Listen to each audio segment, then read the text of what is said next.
இயேசுவில் எனக்கு பிரியமான சகோதர சகோதரிகளே, இன்று தவக்காலத்தின் 3ஆம் வாரம் செவ்வாய்க்கிழமையில் நாம் இருக்கின்றோம். இந்த நாள் உங்களுக்கு நீ நாளாக அமைய வாழ்த்துகிறேன், ஜெபிக்கின்றேன். இன்றைய இறைவார்த்தை சிந்தனைகளுக்கு நாம் கவனமுடன் செவி கொடுப்போம். இறைவாக்கினர் தானியேல் நூலிலிருந்து வாசகம். அதிகாரம் 1, இறை வார்த்தைகள் 2 மற்றும் 11 19 முடிய. அந்நாள்களில் அசரியா நெருப்பின் நடுவில் எழுந்து நின்று உரத்த குரலில் பின்வருமாறு மன்றாடினார்: உமது பெயரை முன்னிட்டு எங்களை என்றும் கைவிட்டு விடாதீர். உமது உடன்படிக்கையை முறித்து விடாதீர். உம் அன்பர் ஆபிரகாமை முன்னிட்டும், உம் ஊழியர் ஈசாக்கை முன்னிட்டும், உம் தூயவர் இஸ்ரவேலை முன்னிட்டும் உம் இரக்கம் எங்களை விட்டு நீங்க செய்யாதீர்.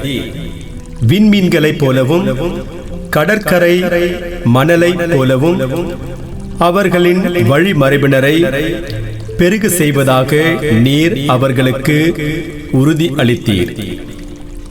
ஆண்டவரே, எங்கள் பாவங்களால் மற்ற மக்களினங்களை விட நாங்கள் எண்ணிக்கையில் குறைந்து விட்டோம். உலகெங்கும் இன்று தாழ்வடைந்தோம். இப்பொழுது எங்களுக்கு மன்னர் இல்லை, இறைவாக்கினர் இல்லை, தலைவர் இல்லை, எரிபலி இல்லை, எந்த பலியும் இல்லை, காணிக்கை பொருளோ தூபமோ இல்லை. உம் திருமுன் பலியிட்டு உம் இரக்கத்தை பெற இடமே இல்லை. ஆயினும் செம்மறி கடாக்கள் காளைகளால் அமைந்த எரிபலி போலும், பல்லாயிரம் கொழுத்த ஆட்டுக்குட்டிகளான பலி போலும் நெருங்கிய உள்ளமும் தாழ்வுற்ற மனமும் கொண்ட நாங்கள் ஏற்றுக்கொள்ளப்படுவோமாக. அவ்வாறே எமது பலி இன்று உம் திருமுன் அமைவதாக. நாங்கள் முழுமையாக உம்மை பின்பற்றுவோமாக. ஏனெனில் உம்மில் நம்பிக்கை வைப்போர் வெட்கத்திற்கு ஆட்பட மாட்டார். இப்பொழுது நாங்கள் முழு உள்ளத்துடன் உம்மை பின்பற்றுகிறோம். உமக்கு அஞ்சி உம் முகத்தை நாடுகிறோம். எம்மை வெட்கத்துக்கு உள்ளாக்காதீர். மாறாக உம் பரிவிற்கு ஏற்பவும் இரக்க பெருக்கிற்கு ஏற்பவும் எங்களை நடத்தும். ஆண்டவரின் அருள்வாக்கு. இறைவனுக்கு நன்றி. பதிலுரை பாடல். திருப்பாடல் 25. பல்லவி. ஆண்டவரே, உமது இரக்கத்தையும் உமது பேரன்பையும் நினைந்தருளும். ஆண்டவரே, உமது இரக்கத்தையும் உமது பேரன்பையும் நினைந்தருளும்.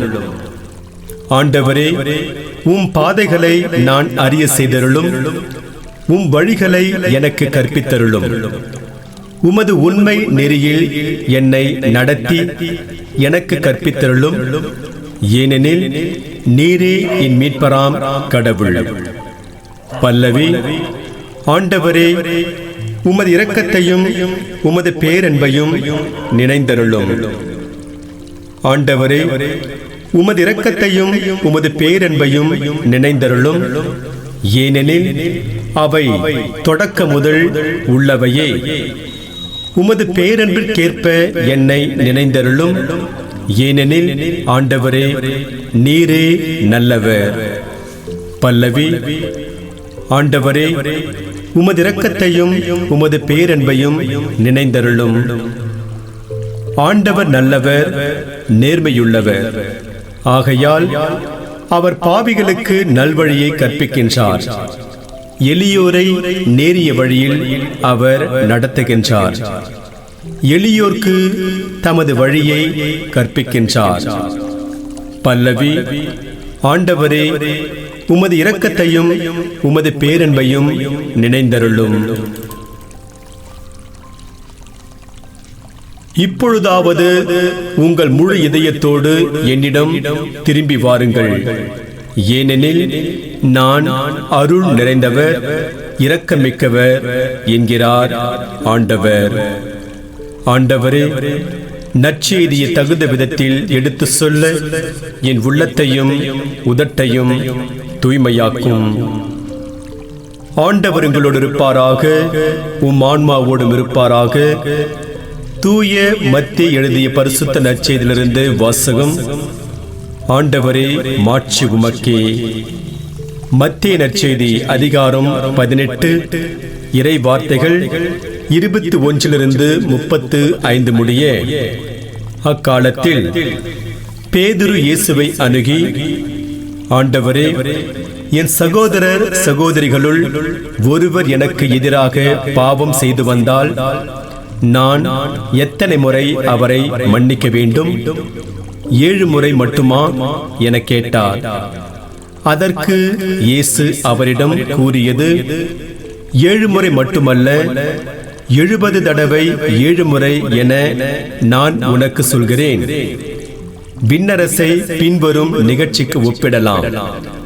ஓர் அரசர் தம் பணியாளர்களிடம் கணக்கு கேட்க விரும்பினார். அவர் கணக்கு பார்க்க தொடங்கிய பொழுது அவரிடம் 10,000 தாலந்து கடன்பட்ட ஒருவனை கொண்டு வந்தனர்.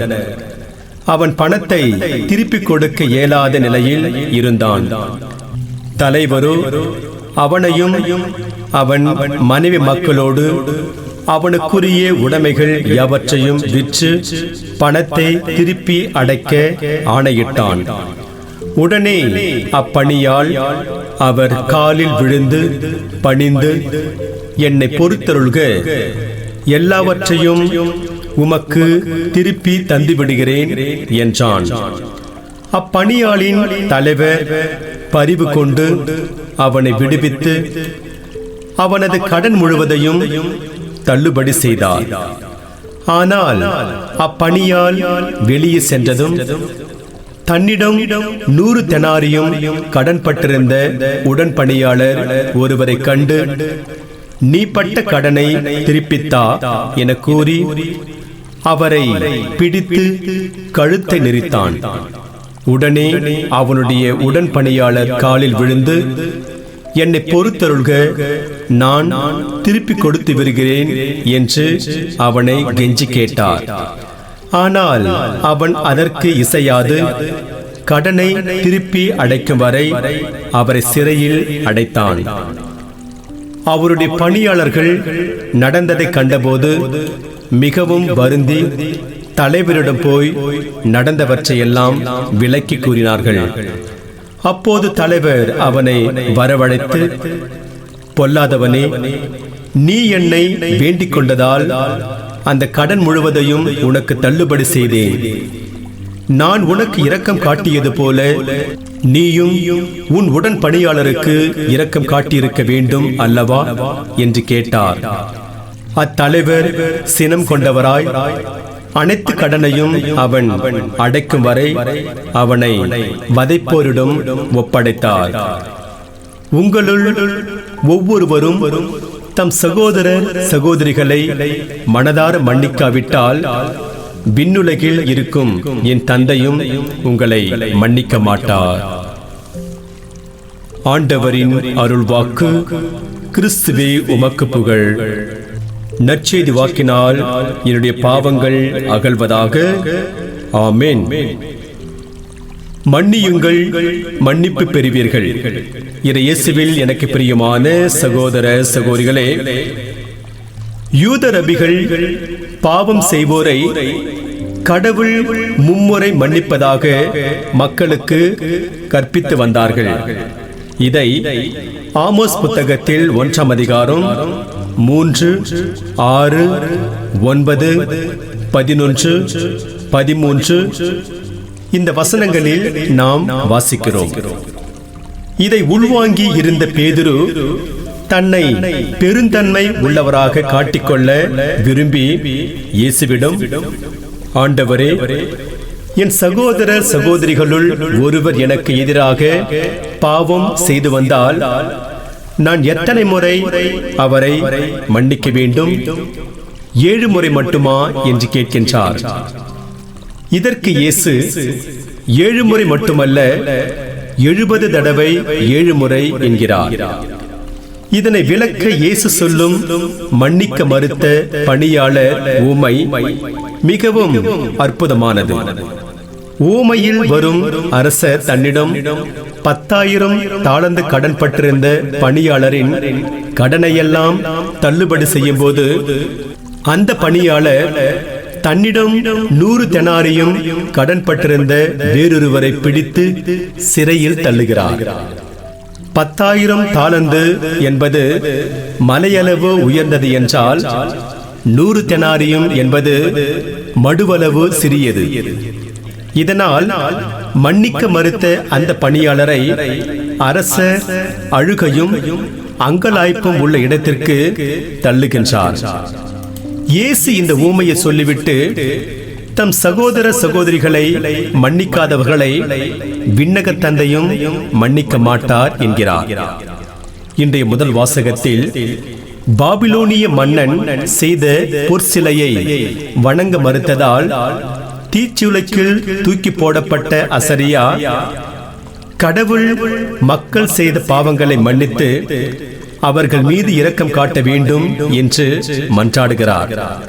இன்று நாம் பதிலுரை பாடலாக பாட கேட்ட திருப்பாடல் 25 தாவீது தன் இளமை காலத்தில் தான் செய்த பாவங்களை மன்னித்து தன் மீது பேரன்பு காட்டுமாறு மன்றாடுகிறார். யாரெல்லாம் கடவுளிடம் மன்னிப்பு வேண்டி மன்றாடினார்களோ அவர்களையெல்லாம் கடவுள் மன்னித்து அவர்கள் மீது பேரன்பு காட்டினார். நாம் கடவுளைப் போல மன்னிக்க கற்றுக்கொள்வோம். ஏனெனில் மன்னிக்கும் போதுதான் அவரது மக்களாக நாம் மாறுகிறோம். சில ஆண்டுகளுக்கு முன்பு நியூஸ் வீக் என்ற இதழில் வெளிவந்த நிகழ்வு இது. மேலே பறந்து கொண்டிருந்த விமானம் ஒன்று தீவிரவாதிகளால் தாக்கப்பட்டதால் அதில் பயணம் செய்த 41 பயணிகள் இறந்து போனார்கள். இவர்களில் புனித கபிரியேல், பள்ளியில் படித்துக் கொண்டிருந்த 3 மாணவர்களின் பெற்றோரும் அடங்கும். பள்ளி நிர்வாகம் இதை பற்றி கேள்விப்பட்டு அந்த 3 மாணவர்களின் பெற்றோருக்கும் இரங்கல் கூட்டம் நடத்துவதற்கு ஏற்பாடு செய்தது.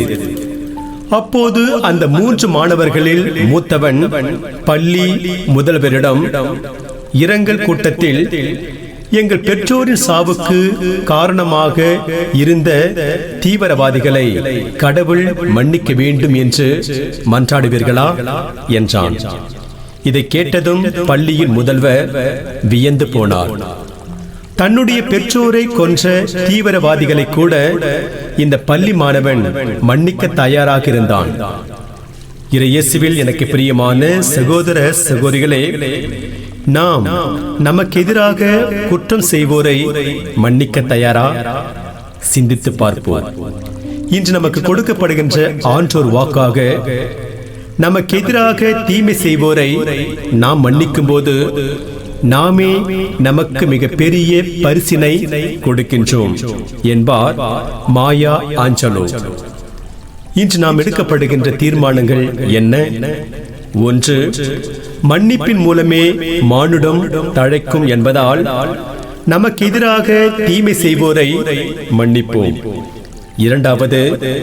மனித பலவீனத்தால் தவறு செய்ய நேர்ந்தாலும் கடவுளின் மன்னிப்பை பெற அவரை அணுகி செல்வோம். 3. கடவுளின் மன்னிப்பை பெறும் நாம் புதியதொரு வாழ்வை வாழ தயாராவோம். அதன் வழியாக இறையருளை நிறைவாக பெறுவோம். இறைவன் உங்கள் அனைவரையும் நிறைவாக ஆசீர்வதிப்பாராக. ஆமென்.